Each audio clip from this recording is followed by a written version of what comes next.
Malawi Brief. Tsopano nazi nkhanizi mwatsatanetsatane.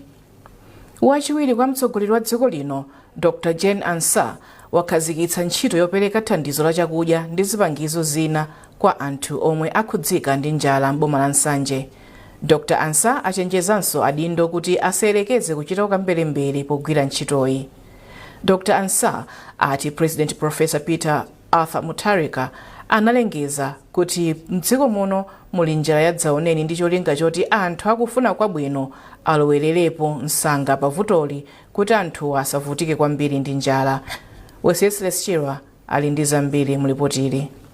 Polankhula pamwambo okhazikitsa ntchitoyi, Justice Dr. Jane Ansah anatsindika kuti zomwe anachita mtsogoleri wa dziko lino polengeza kuti mdziko muno muli njala yadzaoneni zidachitika ndi cholinga chokuti mabungwe akufuna kwabwino afikepo msanga ndi kupereka thandizo la chakudya, ponena kuti boma silikanangokhala ndi kumadikirira anthu ake akuvutika ndi njala yadzaoneni. Iwo anayamikira mabungwe yakuno kumudzi komanso ena akunja kamba koyankha pempho la mtsogoleri wa dziko lino mwa msanga, ponena kuti ubalewu ndi wofunikira kwambiri pa ntchito yochepetsa ululu wa njala umene anthu akukumana nawo madera osiyanasiyana. Boma laona kuti nthawi ino ndi nthawi yogawa katundu ameneyi chifukwa anthu mu dziko lino amakhala opanda chakudya makamaka kuyambira mwezi wa Okutobala pamene nthawi yolima ikufika mpaka kufikira chaka chinachi mu Marichi. Ndiye mmene tikudziwira ku Malawi kuno panali zovuta zosiyanasiyana. Wachiwiri kwa mtsogoleri wa dziko linoyu anachenjesanso anthu omwe angafune kuyesera kuchita ukambelembere ndi ndondomeko yogawa chakudyayi, ndipo apempha anthu amene akupindula kudzera mu ndondomekoyi kuti akaneneze adindo omwe angachite za ukambelemberewu chifukwa choti malamulo akonzeka kuthana ndi anthu omwe akufuna kudyera masuku pamutu anthu ovutika. Uthenga umene ndapereka ndoti awo olandira chakudya chimene alandire achigwiritsitse, agwire ntchito yoyenerera ndi chakudyacho, pakuti pamapezeka ena oti mwina amagulitsa. Ndiye ogulitsa ndi ogula onsewo akuphwanya lamulo, ndipo iwowo adzamangidwa ndithu ndi kuimbidwa mulandu ophwanya lamulo la chimanga chachifundo chimene chikuperekedwa. Kwa mawanja omwe akhala okhuzika ndi njala, thandizo lomwe lafika mu nthawi yake. Thandizo mene litipindulira poona kuti zokudya zidakokoloka chochita ndrama tilibe apapa thandizo mene litithandiza kwambiri. Justice Dr. Jane Ansah kenako anachita mwambo ogawa chimanga kwa anthu omwe anafika pamalopa asanayendere zipinda zimene akusunga chimanga choti chipitirire ogawidwa kwa anthu omwe ndi okhudzidwa. Mawanja oposa 26,000 kumsanje ndomwe akhale akupindula kudzera kuthandizoli. Khomo lililonse adzilipasa thumba lolemera makilogramu 50 la chimanga mwezi uliwonse miyezi isanu yomwe ikubwerayi, komanso ndalama zomwe apereke ndi mabungwe monga a Red Cross, CARD, Concern Worldwide komanso JEFAP. Wesley Chirwa, MBC, Msanje. Ndipo Dr. Ansah akhazikitsanso ntchito yangati yomweyi m'boma la Chikwawa ndi pempho ku mabungwe komanso anthu akufuna kwabwino kuti apitirize kuthandiza boma kuthana ndi vuto la njala. Pamwambo okhazikitsa ntchitoyi pa sukulu ya Namalindi mmodzi mwa mfumu Migano dera la mfumu yaikulu Katunga, Dr. Ansah anaperekanso chimanga kwa ena mwa mawanja omwe akhudzidwa ndi njala. Chisomo break wafika ndi zambiri mulipotili. Pempho lochokera kwa wachiwiri kwa mtsogoleri wa dziko linoyu likudza potsatira ripoti la ENVAC laposachedwapa lomwe laonetsa kuti manja oposa 40,000 m'boma la Chikwawa akhudzika ndi vuto la njala kuchokera tsopano mpaka mwezi wa Machi chaka chamawa. Kuti ife tipezeke pano tikugawa chakudya chifukwa choti boma kugwirizana ndi anthu otifunira zabwino amudziko momwe muno komanso mayiko akunja ndi mabungwe athandizira kunena kuti tipeze chakudya chimenechi. Ndiye tikukhulupirira kuti tidzipitabe ndi kuwapempha anthu okoma mtimawa, mabungwe, anthu amudziko muno ndi akunja apitiriza kutithandiza kunena kuti tikhale ndi chakudya chokwanira choti anthu chafikire. Ndipo wachiwiri kwa mtsogoleri wa dziko linoyu analangizanso anthu omwe akukhala malo omwe ali pa chiopsezo cha ngozi kuti asamuke pamene dziko lino likulandira mvula. Anthu tisamadikire vuto kubwera kutipeza, chifukwa tikadikira zimenezi ndiye kuti ena amataya miyoyo, amapweteka, komanso katundu amaonongeka. Ndipo nina kuti vuto ili sikoyamba sikachiwiri koma lakhala likuchitika, komanso anthu akumadziwa kumadera kumene amakhala kuti dera lino limakhudzidwa nthawi ndi nthawi. Ndiye tikuwapempha kuti pokonzekera kuti mwina chaka chino kukakhala madzi osefukira, kunena kuti akatipezere tili pa mtunda pamalo oti madziwo satifikire. Pamwambo okhazikitsa ntchitoyi, Dr. Ansa anatsogolera mwambo opereka chakudya kwa ena mwa anthu omwe akhudzidwa ndi njala, kuphatikizapo mayi Nelia Langton kuchokera dera la mfumu Migano mbomali.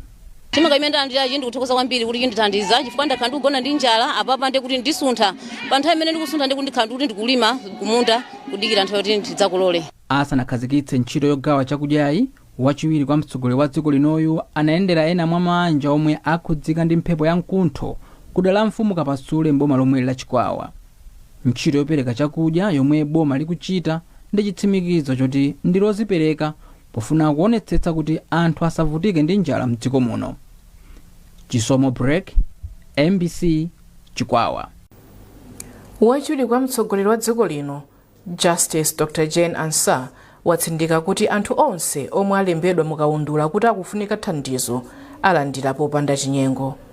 Dr. Ansa ayankhula izi mmudzi mwa Chisitu kwa TA Malemia komwe amayendera anthu omwe nyumba zawo zaonongeka ndi mvula ya mphepo ya mkuntho yomwe inagwa pa 1 mwezi uno. Kaundula wa nthambi ya boma ya Dodma waonetsa kuti anja 69 akhudzidwa ndi ngoziyi kwa TA Malemia.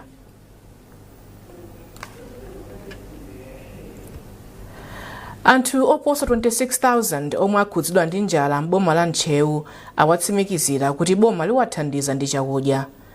Poyankhula ndi MBC, mkulu woona za ngozi zogwa mwadzidzidzi mboma la Walusungu mwafulirwa ati anthuwa ndi kuphatikizapo omwe akhudzidwa ndi mphepo ya mkuntho mbomalo. Malinga ndi mwafulirwa, anthuwa alandira thandizo mpaka nyengo yokolola chaka chamawa. Iwo anayankhula ndi mtolankhani wathu Charles Pensulo. Mokodi ndi district imodzi imene yakhuzika kunkhani ya ngozi zogwa mwadzidzidzi pakati pa landira malipoti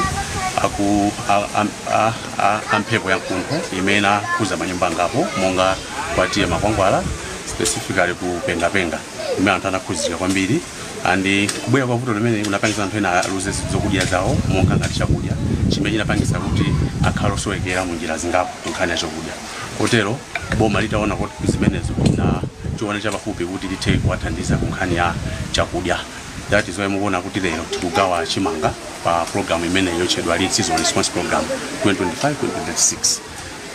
Kunoko kuncheu yense tindi mabanja 26,539 amene atapindula pa program imene yanjalayi.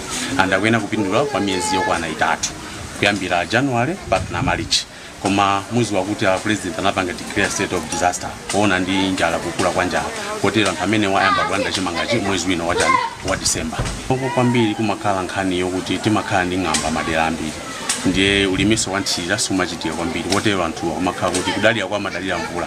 Ngati mvula yagwa mosayenera basi mavuto anja amaina kwatani kwakhuza ndithu. Apolisi atsimikiza kuti amanga yemwe anali mlembi mu ofisi ya president ndi nduna Colin Zamba. Apolisi amanga azamba pomwe amafuna kukwera ndege pa bwalo la ndege la Kamuzu International ku Lilongwe.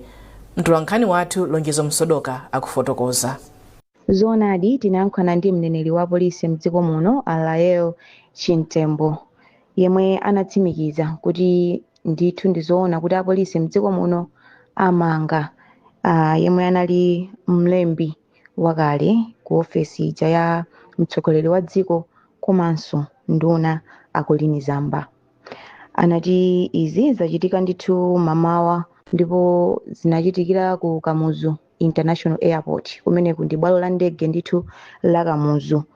ndipo ananena kuti zifukwa zimene awamangira akolini zamba pakali pano sangazitchule chifukwa kuti kafukufuku akupitirirabe, ndipo anati ngakhale kumene kuli akolini zamba pakali pano sanganenenso chifukwa cha kafukufuku yemweyo amene pakali pano akupitirira kuchitikabe. Ndithu ndi zimene ndinganene pakali pano. Nyumba ya Malamulo yavomera mabilo awiri omwe ndi bilo loona za msonkho komanso misonkho yomwe anthu amapereka akagula katundu kapena kuti VAT. Mtsogoleri nyumbayi Ajabi Muhango ati mabilowa athandizira kuyika chuma cha dziko lino mchimake. Margaret ali ndi ripoti. Poyankhula nyumbayi itavomereza mabilo awiriwa, mtsogoleri wa zokambirana mnyumbayi Ajabi Muhango ati mabilowa athandizira boma pa ntchito yobwezeretsa chuma cha dziko lino mchimake. Iwo ati chuma cha dziko lino sichili bwino, kotero pakufunika ndondomeko zomwe zithandizire kutukula chuma kuti zinthu ziyambirenso kuyenda bwino. Pamene nyumbayi imakambirana mabilowa, aphungu ambali yotsutsa boma sanagwirizane ndi mabilowa omwe ndi malamulo oyendetsera ntchito zotolera misonkho mdziko muno. Koma mtsogoleri mnyumbayi anatsimikizira aphunguwa komanso Malawi kuti achita izi pofuna kukonzanso chuma cha dziko lino. Choncho pafuna ndithu tivale zilimbe tonse ngati Malawi, zinthu zimene zizibwera zizunanga zowawa mu nthawi yochepa koma kumapeto kwake adziona kuti zinali zoyenerera. Choncho mabilo amene adusa lero ndi mabilo ofunika kwambiri, ndathokoza aphungu onse a nyumba ya Malamulo mbali zonse za nyumba ino chifukwa chogwirizana kuti ndi mabilo ofunikira. Kamakhala tikupanga debate pamakhalabe kamtsutso ndi mbali imodzi ya nyumbayi, koma pakutapa tsiku tonsefe tamanga mfundo imodzi kuti iya mabilo amenewa tenda avomereze chifukwa amene atikuthandizira Malawi. Mdziko muno tifuna tikubwera sukulu ya ulere zifunika ndalama, fotereza afunika ndalama, nzambiri zimene zikulira kuti zina tizikonze kuti chuma chambeyenda bwino kuti Malawi ambe kumva kukoma. Nyumba ya Malamulo yavomereza bilo yoona misonkho yomwe anthu amapereka akagula katundu kapena kuti VAT yomwe yachoka pa 16.5% kufika pa 17.5%. Nyumbayi yavomerezanso bilo yoona misonkho ina ndi ina yomwe akuyitcha Taxation Amendment. Margaret Mapando, MBC, Lilongwe. Mukuonera nkhanizi kuchokera kuno ku MBC nayinso mitu yake. Wachiro kwa mtsogoleri wa dziko lino watsimikizira anthu omwe akhudzika ndi njala kuti boma lichita chotheka kuwathandiza ndi chakudya.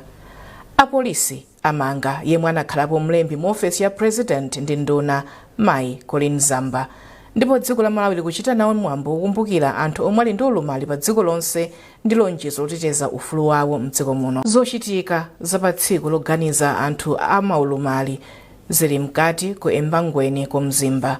Mwazina pa zochitikazi, nduna yona zoti pasamakhale kusiyana pakati pa amuna ndi akazi olumala ndi zosamalira anthu Mary Navicha yayendera embangweni School for the Deaf. Mawu awa Navicha ati pakufunika kuti ophunzira azipeza maphunziro mosatengera momwe alili. Mabungu mulimbikitsa ufulu wa anthu olumala kuphatikizapo la Federation of Disability Organizations in Malawi, FEDOMA, ali nawo pamwambowo. Komiti ya nyumba ya Malamulo yoona chisamaliro cha anthu yatsindika kufunika kuonjezera ndalama ku ntchito yofuna kutukula miyoyo ya anthu omwe ali ndi ulumali kudzera maphunziro ndi mwayi ogwira ntchito komanso kuchita business. Wapampando wa komiti Aseveo Kafwafwa ayankhula izi ku nyumba ya Malamulo ku Lilongwe atakumana ndi nthumwi za mabungwe omwe amalimbikitsa ufulu wa anthu omwe ali ndi ulumali. Akafwafwa ati msukulu mukufunikanso aphunzitsi a ana omwe ali ndi ulumali omwe amafunika upangiro wapadera. Kotero ati kunali koyenera kuti akumane ndi nthumwizi kuti adziwe mmene angagwirire ntchito limodzi polimbana ndi ena mwa mavuto omwe alipo padakali pano. Ndizoona kuti dziko la Malawi linakhazikitsa lamulo lokhazikitsa thumba limene limatchedwa kuti Disability Trust Fund, thumba limene likuthandiza anzathu amene ali ndi maulumali osiyanasiyana. Mu thumba limeneli tiyamikira boma mbuyomu anayikamo 100 million kena kanyanza sunthu ofika pa 200 million, panopo ndalama ija yakwera ndithu yafika pa 500 million. Komano chimene timachita masamu mkatimo ifeyo ngati amene timaona za mabudget a boma tapeza kuti Malawi muno muli chiwerengero cha anthu afupi 2 million